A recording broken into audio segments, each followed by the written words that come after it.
Hey, Clint from the doorway too, hanging out with Lord Kaiju from the band Oxygen Destroyer. How's it going tonight, my friend? Going good, man. I just got off work, so just relaxing and I'm happy to be here. Cool, cool, cool. All right. So the first question is from one brother to another that absolutely loves kaiju to an extent that's just brutal. Where did you get the love from? Like, what made you love this kind of horror monster movie style? Well, when I was 5 years old, my mom and I went to the library one time and she found a VHS copy of the original King Kong versus Godzilla. Nice. She knew that I was obsessed with dinosaurs, so she thought that it was something I'd get a kick out of.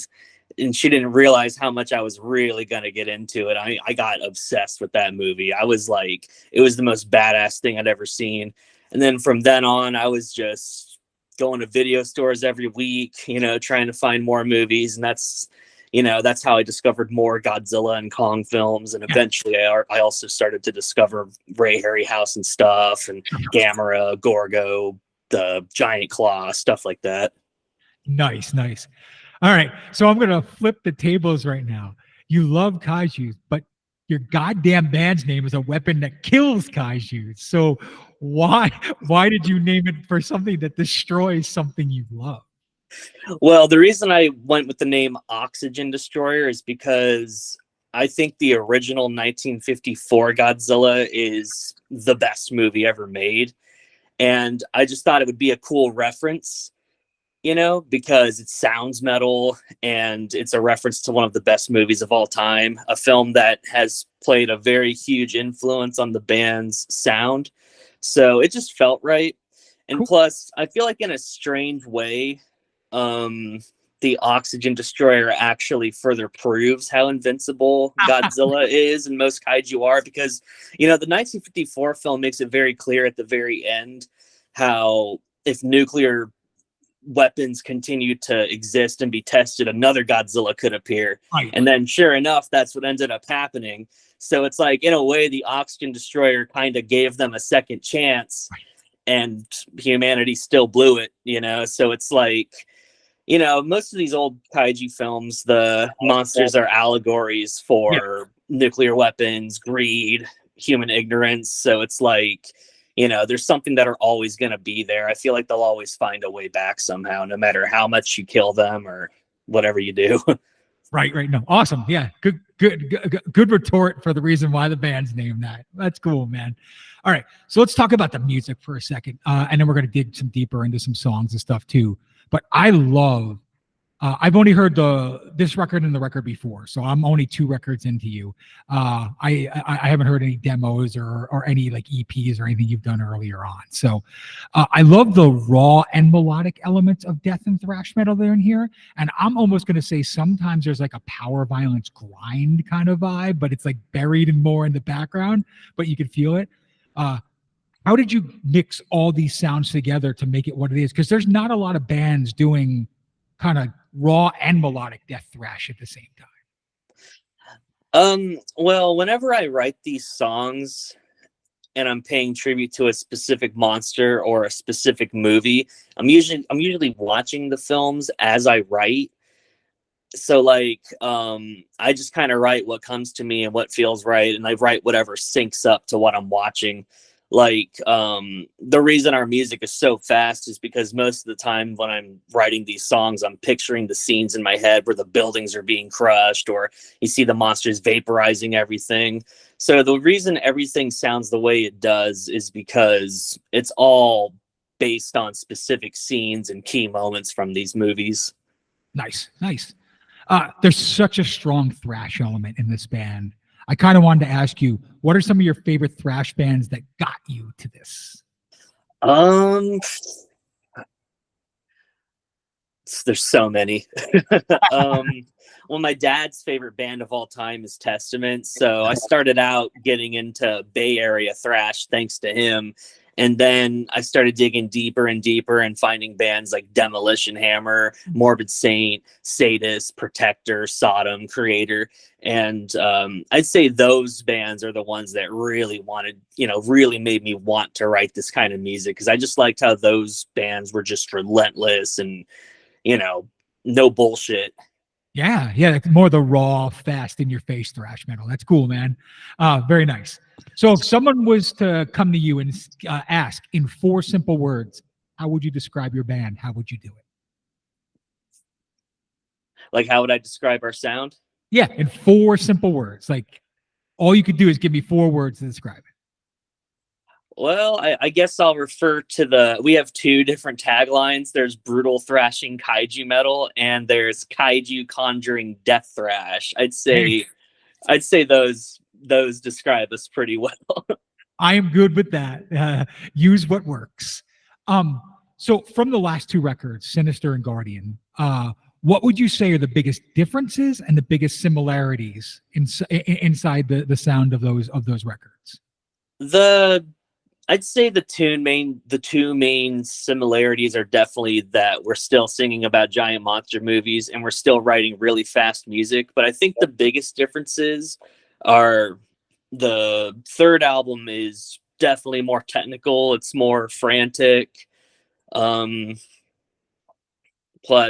this third album, I think one thing that stands out about it from our previous works is that the first 2 albums were paying tribute to multiple kaiju films. Like the second one was taking influence from stuff like Gorgo, and then the Beast from 20,000 Fathoms, War of the Gargantuas. This third album is a concept and a direct tribute to the Heisei Gamera trilogy. So it's like it's telling us one single story from beginning to end. It's syncing up to all the key scenes from those 3 films. Cool. Oh, no, awesome. So pivoting onto that, you're going to have a nerd talking to a nerd right now. So Gamera is absolutely my favorite kaiju. All right.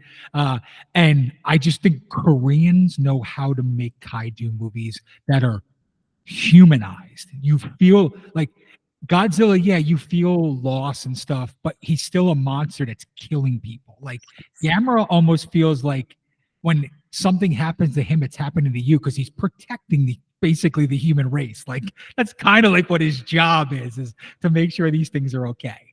So like I said, as far as making an entire record about Gamera, like, was that hard to do? Because I mean, there's a bunch of movies and there's a bunch of comics, but the storylines are very similar for what Gamera does, where Godzilla has, Shin Godzilla, it has early Godzilla, it has modern Godzilla. They're very different creatures with very different abilities. So was it hard to kind of pick just a select area to be able to talk about that kaiju? Well, I will say, obviously my favorite kaiju ever is Godzilla, but outside of Godzilla, Gamera is definitely my second favorite Japanese kaiju film franchise ever.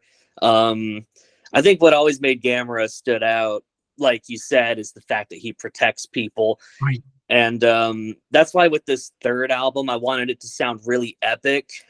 I wanted it to have moments that sounded heroic or I just wanted to sound really grand and epic in scope, especially because the 90s Gamera movies in particular are just so magnificent. They're very well written.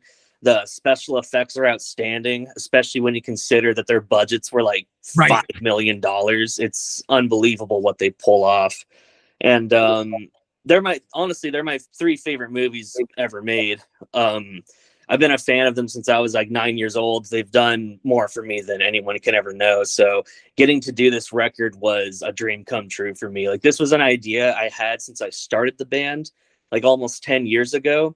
And I actually wanted to make it our second album, but I didn't feel ready for it yet. So I used our second album to improve my songwriting and my skills. And by the time the second album was finished, that's when I said, okay, now I'm ready to do this third album. Plus, I really wanted this third one to like one of my main goals with it was that outside of diehard kaiju fandom, the Gamera trilogy isn't super well known.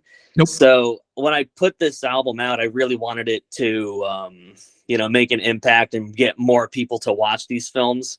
So I figured, putting out 2 albums could help grow our fan base and bring in more people so that when we put this third one out, it'll get more people to discover those films. And luckily, when I was on tour, I had a lot of people approaching me saying that they watched those movies for the first time because of our record and they loved them.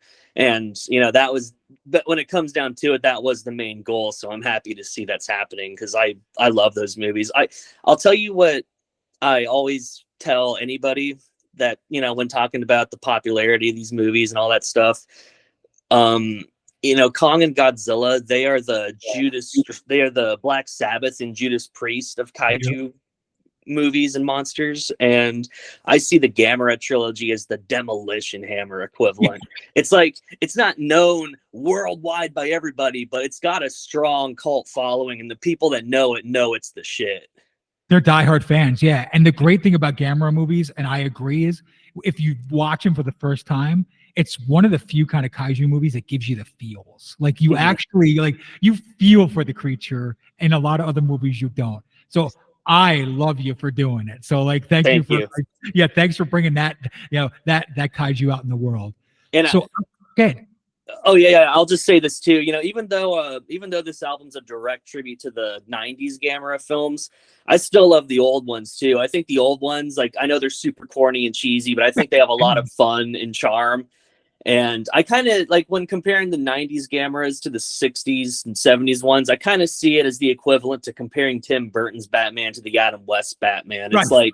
It's like I think both are great for what they are. Obviously the darker, more serious reboot was better, but I still love the old cheesier stuff too. It's still fun. No, I'm with you all the way. So I want to talk about one song in particular. My favorite song off the new record is "Awakening the Malevolent Destroyer of Heaven and Earth." And the reason why I love that, first, one of the greatest goddamn samples on a song I've ever heard in my life. I just want to thank you. Yeah, it makes me smile. But it's the most well-rounded song on the record for me. If there was one song that I would play for someone and say, if you like Oxygen Destroyer, here's the song to listen to, and then everything else is going to be amazing to you. This is the one that just mixes all the different elements between the 2 records that I've listened to. So can you kind of talk about that song a bit and just kind of tell me a little bit how it happened and a little story about it? I'm happy you love that one because that's actually the only one that we haven't played live yet. We've been playing the whole record except that song just to like make room for other stuff. And like, yeah, I'm really happy with the way that song turned out, but I won't lie, it's not exactly fun to play, but like I do love the way it turned out. It sounds great. Yeah, you know, it's funny that song and the one after it, Banishing the Iris of Sempiternal Tenebrosity, both those songs took me the longest. Like the rest of the album was pretty straightforward, but those two were tough because like the A side of the record is paying tribute to Gamera 1 and 2, and those two films are very fast-paced, straightforward. They're really explosive, but Gamera 3 is slower and even more horror movie inspired. It's darker. So when I was writing that whole B side, it was a little difficult because I didn't want it, like I wanted it to sound different from the A side, but not so much that it would sound like a totally different record. But eventually I was able to find that balance. And plus, I'll say this too, whenever I'm writing songs about specific monsters, it almost feels like I'm trying to tame them. And I'll just say this, like those two songs are based on Iris, which is in my opinion the most evil kaiju in any of these films. And Iris did not want to be tamed. Like that motherfucker was tough. I mean, it was maddening to write those two songs. I mean, shoot, there were times when, you know, I was trying to feel the vibe correctly when I was writing them. Like, for example, I know when I was writing, it was either that one or Banishing. Okay. But there's a scene in Gamera 3 where Iris absorbs Ayana, you know, and then she's like inside of him and she's surrounded by darkness. Like there were moments where, you know, parts of the song where I was trying to like really like capture that vibe. So I would actually like write and play the song like in a pitch black room so I could like role play and pretend I was actually inside Iris when it was happening, like I was in her position. Nice. And yeah, those two songs are definitely the hardest to write. But yeah, I think those two took me 6 months to write. It was just yeah, they went through a lot of changes, and I was really trying to make sure I got the vibe right, especially because Gamera 3's like my favorite of that trilogy, and I really wanted to make sure we'd get it right. Cool. No, awesome. So you're on Redefining Darkness. Now, this label seems to fucking love you. Like, I every time I speak with him, he like is like, nah, interview him. I'll get it done. Don't worry about it. Like, he's the coolest dude. Like, definitely, it'll be great. And I was like, no problem. And then like I was trying to get in touch with you and nothing was happening. I messaged him and he goes, no, we'll make this happen. We'll make this work. What is this kinship between you and the label that makes it so special? Because I don't normally see that with a band and a label. It's kind of rare. So, well, we've worked with Redefining Darkness since 2018 now. Like, they've been really, really good to us. I mean, we just really have no desire to look for another label right now because Redefining Darkness is so good to us. Thomas is a great dude. He's always had our backs. He's done a lot for us, you know, and we're grateful for it. And yeah, I mean, I'm pretty sure we'll be putting our 4th album out on Redefining Darkness too. I mean, they're a solid label, and I like their roster too. Like Sentient Horror in particular is kick ass. Nice. Very cool. Very cool. I know the record's only been out a short period of time, but let's just go like through all your releases and think back. Is there any reviews or feedback that's changed the way the band has thought about making music at all, in a positive or negative way? Like, has there been one standout moment that you read and you're like, oh, you know what? They're absolutely right. We do things like this. Or, wow, I've never thought about this way, and maybe we could change and do something different. Let me think. I'm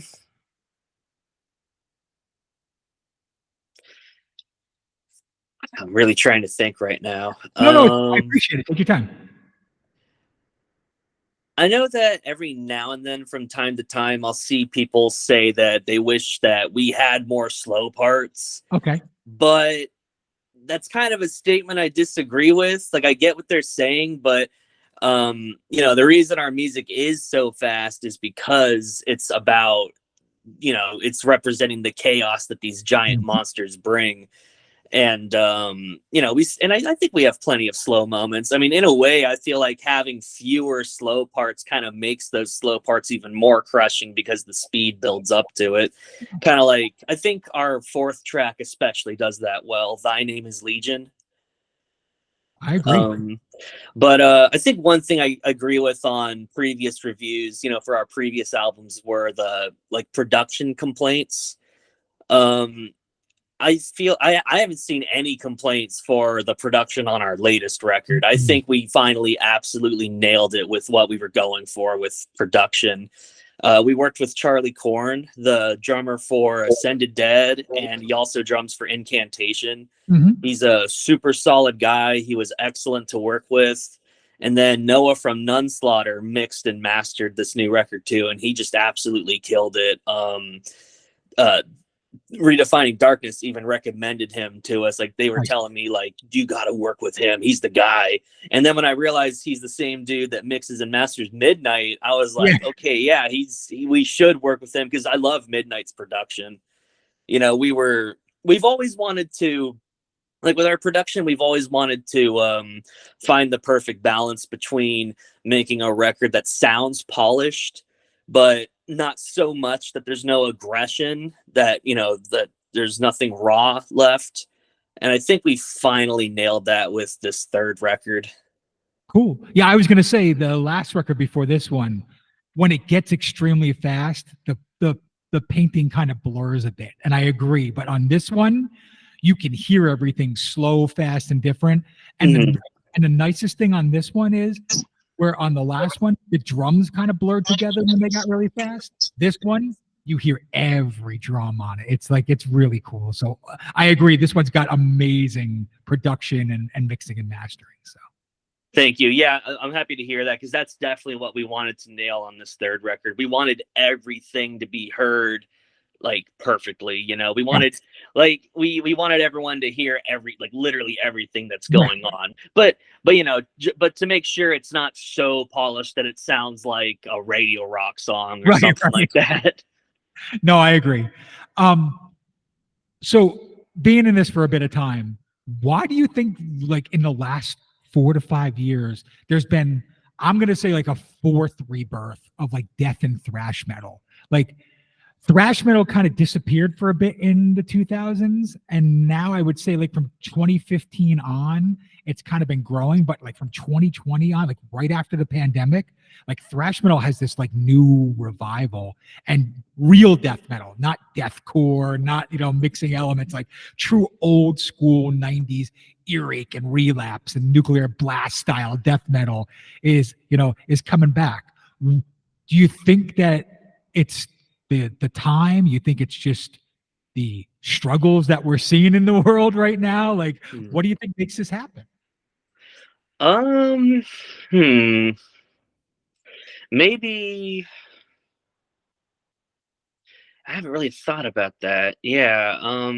I remember in the early 2000s in particular, there was like a huge Right. thrash revival going on, and then it kind of seems to die out a little bit in the 2010s. But I feel like nowadays there's like a little bit for everyone. There's plenty of death metal, there's plenty of thrash right now. Maybe I don't know. Maybe what happens, I'm just taking a guess here, but maybe what happens is when people are getting a lot of the same thing, maybe people get burned out on it, so it kind of dies off for a bit. And then when it dies off so much that it's gone, it makes another big comeback because then Yeah. people are wanting it again. That's just my guess for now, though, at least. But No, very. yeah, I That's know cool. death metal in particular has been doing really good, I think, since like 2015 or 16. Like a few bands that come to my mind that I think are just excellent are like Witch Vomit, Fetid, Necrot, Tomb Mold. There's so many bands. Molder, I really like Molder a lot. Yeah, no, Molder and Tomb Mold. I absolutely agree, man. Like that's some playing the old school but making it their own. Like that's really kind of what it is, and I love that. So no, very cool. Um, so live, what kind of audience do you like to play in front of more? Is it a death metal crowd, a thrash metal crowd, just an all mix of crowds? Like where do you see your best responses when you play live right It's I feel like it's usually a mix. We usually bring in a good balance of death metal and thrashers. Personally, my favorite thing is now? Yeah, when we're playing for for metal people, but also kaiju nerds. Whenever nice. we have, whenever there's people there that are metalheads and kaiju nerds, that's when it gets nuts. Like when we played Cleveland, someone actually showed up in a Rodan outfit, and Wow. then before we went on, they left and came back in a Godzilla outfit, and we had like building props on stage and everything, and we encouraged people to pick up the buildings and like throw them around and stuff, and they were like, they started putting the buildings in the pit so the Godzilla guy could keep knocking them over. Nice. And then when we played in Portland recently, someone else showed up in a Godzilla mask, and they also made us a Tokyo Tower prop, and I like threw it into the audience like between songs at one point. So Very yeah, like it's always really exciting when there's like it's funny, like whenever I see people at a show, at one of our shows, and they're wearing a Gamera shirt or a Kong shirt or a Godzilla shirt, I usually greet them if I get the chance, and I'm like, yo, you're a true one. If you show up to our shows wearing metal shirts, that's cool and all, but if you're wearing kaiju shirts, like that's how I know that, right. you know, they get it. Very cool. So, uh, feeding off of that, what's the coolest gift you've been given? Oh man. Let me think. I've been given quite a few gifts, honestly. A good friend of mine gave me this really cool poster for Godzilla 1954. It's for the American release. Yeah. So it says Godzilla King of the Monsters. I always really liked that poster a lot. The tagline is the most death metal shit ever. The tagline is civilization crumbles as its death rays blast away a city of 6 million from the face of the earth. Nice. It's so fucking awesome. I also got what else? A friend of mine gave me some really cool Ultraman statues on our recent tour. That was awesome. Someone else gave me some of their own artwork they made of like Godzilla fighting Destroya and shit. I thought that was pretty badass. I also once had a friend trade me. He gave me a really expensive Pacific Rim figure in exchange for some of our merchandise. I thought that was pretty cool. Nice. All right. So controversial question. So one kaiju nerd to another. Jet Jaguar. What's your opinion? I love Jet Jaguar. If you've said anything else, I might be sad right now. I just no. Jet Jaguar's fucking sick. Yeah, in fact, have you seen Godzilla Singular Point, the anime? Nope. Jet Jaguar stole the show. Like Yes, he was the best part of that series. They did him so much justice. I was very happy with that. Cool. No, awesome. So I got a couple more questions and then I'll wrap it up and we can both be having our evenings.